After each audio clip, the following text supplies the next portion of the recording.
Bem-vindos a Entre a Arte e o Algoritmo, do Medo à Descoberta. Eu chamo Paula e este é um podcast onde os criadores falam sem filtros sobre o impacto da inteligência artificial na arte. Em cada episódio ouvimos um autor que enfrenta uma presença nova e estranha. Uma máquina que sugere, que completa, que propõe, que imita, que aprende. Discutimos identidade, autoria, autenticidade e direitos de autor, num tempo em que a criação parece ter deixado de ser um ato exclusivamente humano.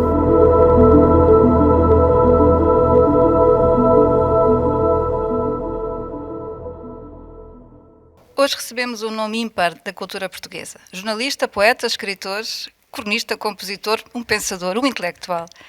Presidente da SPA, uma pessoa que vive da palavra e luta por quem a usa e por quem a escreve. Connosco, Zé Jorge Letria.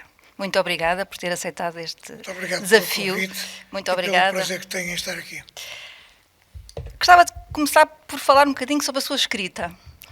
A sua escrita, que é marcada pela memória, pelo lirismo, pela consciência. O que é que acha que nunca se poderá gerar artificialmente? O que eu penso, enquanto escritor e enquanto autor, há quase 60 anos, que não pode ser substituído pelos mecanismos da tecnologia e do pensamento artificial, é a vontade de escrever associada a um conteúdo específico que vem do meu interior e só eu sei o que ele tem para me dar e que eu tenho com ele para partilhar com os outros. Isso é insubstituível.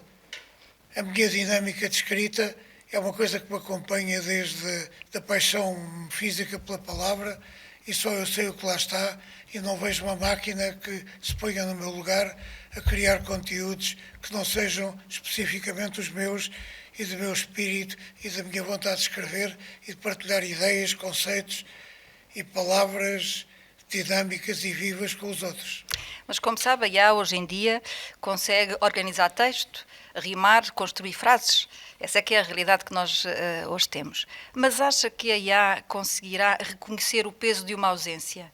Aquele silêncio que também escreve, aquele silêncio que tão bem mostraram autores gregos como Ésquilo e como Sófocles, como outros. Acha que este silêncio pode ser detectado e transcrito, digamos, Eu, por acaso, ontem, na véspera de estarmos aqui os dois a conversar, reli, assim de passagem, um belo livro do poeta e ensaísta Alberto Pimenta, que se chama O Silêncio dos Poetas, que fala exatamente do silêncio dos poetas.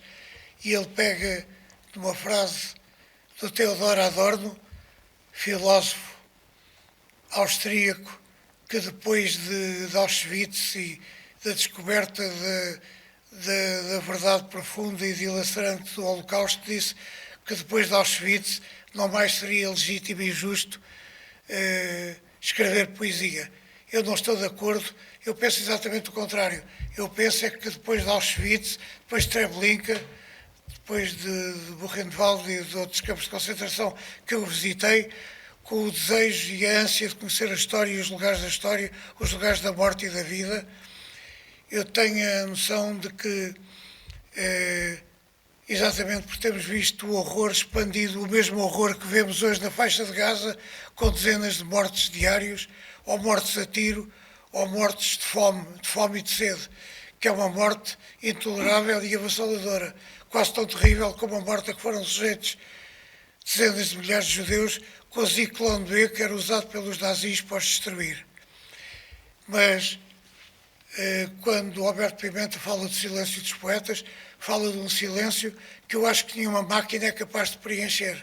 A máquina, quando colocada perante o apelo gritado do texto e o pedido de que vamos à luta e ao combate com o texto que temos à frente, a máquina não é capaz de, mesmo criando uma métrica de imitação ou de repetição da métrica do poeta que está ali à frente, seja eu, seja outro qualquer que já tenha morrido, como José Carlos Ari dos Santos, Eugênio de Andrade ou Herberto Helder, a máquina não é capaz de preencher esse vazio e, portanto, aí sentimos o silêncio dos poetas e o pior silêncio dos poetas é o silêncio gerado pela sua ausência.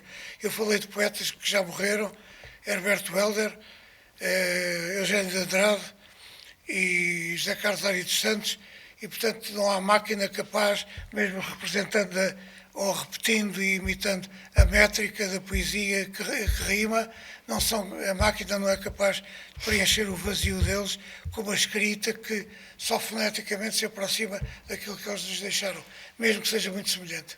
Por uma questão de modéstia, referiu aí grandes nomes da nossa poesia, não referiu o seu, e José Jorge Atria é um dos maiores poetas, mas como sabe, é isso que eu acho também, é um dos maiores poetas portugueses, e não só. Então eu depreendo que se alguém publicasse, se atrevesse a publicar um livro ao seu estilo, um livro criado artificialmente pela IA, isso seria para si algo repugnante, não encararia como uma homenagem. Como eu não diria que é repugnante, mas diria que é preocupante. Eu fico sempre preocupado quando vejo alguém a imitar-me de uma forma muito próxima do meu estilo, da minha escrita, da minha narrativa poética, aí fico preocupado e teria facilidade em perceber onde é que eu não estava e onde é que queriam que eu estivesse. Imitando a minha voz, com uma voz que não é a minha, e eu sei perfeitamente quando a voz que está não é minha, eu sei dizer que estou ausente ou que estou presente. E quando estou ausente, eu sei que estou ausente. Então, se alguém lesse um texto que tenha sido escrito por IA, que não era seu, um texto, digamos, um poema, não é? Alguém lê um poema que é feito pela inteligência artificial, acha que de alguma forma isso pode ser considerado literatura? Eu deixo muito da resposta sobre estes temas para o passar do tempo. Nós sabemos que as tecnologias já estão enraizadas, já estão no terreno, tanto na área da investigação científica, como na área da descoberta de novos caminhos para serem percorridos e descobertos, mas eu acho que com o evoluir da inteligência artificial do ponto de vista tecnológico, humano e também antropológico e cognitivo, eu acho que só daqui a uns anos é que poderemos dizer que a escrita imitada ou repetida por imitação da inteligência artificial pode ser confundida com verdadeira literatura ou com a literatura de autores como eu. Muito bem. Eu sei que é um apreciador de Foucault, estudou, é um dos autores que estudou para a sua tese de doutoramento. Eu também aprecio muito. Como se recorda, o Foucault escreveu que o autor é uma construção que serve para imitar, classificar e controlar o discurso. E a minha questão é esta: se a inteligência artificial escreve sem nome, sem ego, sem assinatura, do seu ponto de vista, acha que poderemos estar a viver o fim do autor enquanto figura do poder? Ou isso só vai aumentar o poder de quem controla os sistemas que escrevem, de quem controla as máquinas? Eu quero recuar um bocado no tempo, e recuar no tempo é recuar na minha memória e recuar no meu percurso de vida e de criação. Eu, quando era criança, ainda não estava alfabetizado pela escola primária, ainda não lia textos, porque ainda não sabia ler, e, portanto, estava numa aprendizagem furiosa, porque queria escrever como os outros escreviam, mas eu não sabia escrever. E então tive um período da minha vida, em volta dos 4 anos e meio, 5 anos, em que eu inventei o meu próprio alfabeto. Eu, como não sabia escrever a escrita que os outros usavam e que eu lia em livro, eu inventei a minha própria escrita. E então enchia cadernos, a minha mãe chamava-me a atenção para isto, em que eu escrevia, enchia páginas e dizia à minha mãe: "Oh mãe, aqui está aquilo que eu já escrevi", porque eu materialmente estava-me a aproximar do ato da escrita, mas era um ato não criativo, porque eu imitava, digamos, o folclore gráfico da palavra escrita, mas não era uma palavra escrita, era uma palavra inventada e imitada para dar a ilusão de que eu já sabia escrever como os outros escreviam. E depois há um momento na minha vida, o meu pai morreu quando eu tinha 16 anos, foi uma morte súbita, um trombo que lhe arrebentou do cérebro e ele morreu em poucos segundos à minha frente. E eu lembro-me que a minha mãe mandou editar uma pequena notícia de morte sobre a vida, sobre a morte dele e o desaparecimento dele, e eu escrevi um poema de homenagem à memória do meu pai, na mesma altura em que eu já mandava poemas para o suplemento juvenil do Diário de Lisboa, que era coordenado pelo Mário Castrinho, mas eu lembro que um poema arrancado ao meu espírito, à minha alma, se é que a alma existe, arrancado ao mais profundo de mim, foi um poema sobre a morte e a vida do meu pai. Eu hoje nem sei onde tenho esse poema, a minha mãe guardava quase religiosamente, mas eu lembro-me que não conseguia relê-lo, porque sempre que eu relia, eu reencontrava o meu pai, e a saudade que eu tinha do meu pai, e as saudades que eu tinha do meu pai eram devastadoras, porque eu sabia que o espaço que ele preenchia na minha vida nunca mais voltaria a ser preenchido. Esse poema que veio da alma, e essa alma que se refere, e vamos dar como adquirido que ela existe, a máquina pode imitá-la, mas não repete. A máquina pode imitá-la, mas não pode senti-la, não é? Não pode transmitir, e é isso que hoje em dia se comenta, é que não pode transmitir esse sentimento que torna o poeta único. E, de facto, é impossível, parece ser impossível ainda hoje, embora neste momento haja a grande preocupação de que num futuro, se calhar não muito longínquo, isso seja possível e a máquina consiga, de facto, não só imitar, que é aquilo que hoje a máquina aprendeu a imitar sentimentos, mas a vivenciá-los. Há quem diga, e há cientistas e técnicos que hoje apontam para que esse seja o caminho. Isso preocupa ou é uma... Preocupa. Enquanto pessoa Eu sensível lembro, por exemplo, viajando outra vez no tempo, eu nasci em Cascais, cresci em Cascais, foi em Cascais que fiz a aprendizagem essencial da escrita, da literatura. Ainda me lembro do tempo em que eu frequentava a biblioteca Condes de Castro Guimarães, em Cascais, e lembro-me que o meu pai às vezes saía comigo à noite, ia ver comigo a Baía de Cascais, ao largo da qual passavam navios, cargueiros e petroleiros a caminho de outros lugares. E esta imaginação não há inteligência artificial que a repita ou a reproduza.